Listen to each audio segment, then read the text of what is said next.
Bohemian Rhapsody is directed predominantly by Bryan Singer, but was then replaced by Dexter Fletcher after Bryan Singer was fired from the production. It also stars Rami Malek, who plays Freddie Mercury of the band Queen. Now, this film basically depicts the rise of the band Queen and of its frontman, Freddie Mercury. Now, before this film even came out, there was a lot of drama surrounding this film. As I said, director Bryan Singer was fired from the production.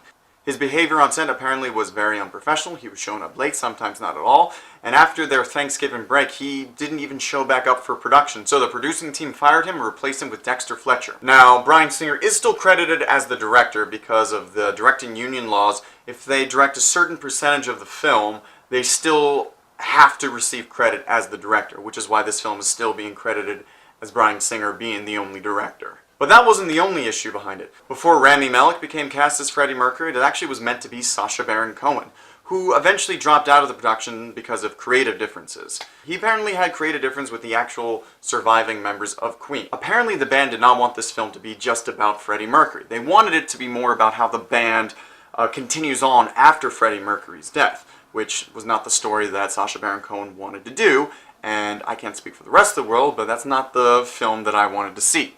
For me personally speaking, the most interesting part of Queen was always Freddie Mercury. He was the face, he was the frontman, he was the enigmatic presence that really just rose Queen to superstardom. Another issue that I personally had with this film was that when it turned out that it was going to be PG-13, and I was not on board with that because Freddie Mercury did not live a PG-13 life. He lived a hard R life. And so I just kind of was worried that this film was just going to glaze over a lot of the more controversial aspects of his life, and I also was a little worried that this film was not going to really delve into his homosexuality, and I just was kind of worried that that was going to be glazed over, which is not fair to his story. And to be perfectly honest, the advertisements for this film did this film no favors. This film looked kind of awkward and not that original. It looked like it was just going to be wigs and teeth, and I did not have high hopes going into this. Now, having seen this film, I can say that I was right about pretty much all the stuff that I was worried about, except for one important thing. Rami Malek.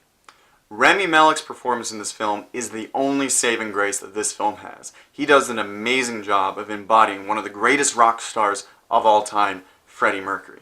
He makes really smart decisions as an actor, because he never divulges into doing just like a cheap impersonation. He really did a good job of finding the human that was Freddie Mercury. And Freddie Mercury is a character who is quite complex and quite tortured.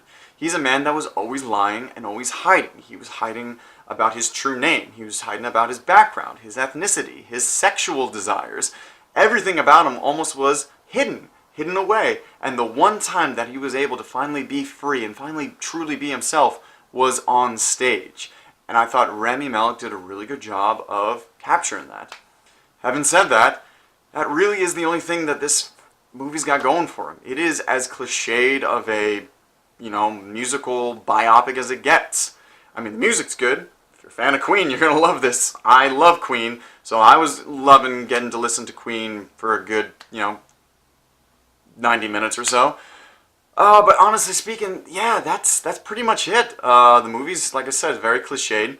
Some of the other performances in this are not that good. There are a couple of people in this film that are trying a little too hard, and it gets to the point where it feels like they're in like a Disney TV film instead of a big budget biopic.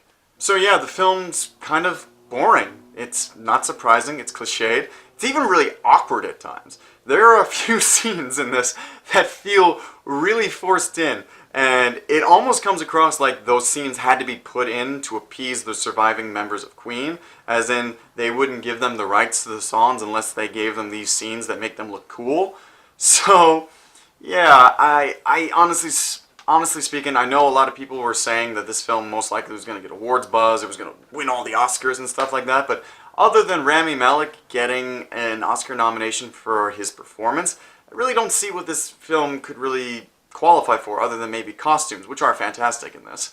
So yeah, ultimately this film is cliched, not that original, awkward at times, and it's saved only by one really amazing central performance from Rami Malek. So with all those things in mind, I'm going to give Bohemian Rhapsody a 4 out of 10. Folks, did you see Bohemian Rhapsody? What did you think about it? Please let me know your thoughts in the comments below. If you like this review, please like and subscribe. And as always, see you all next time.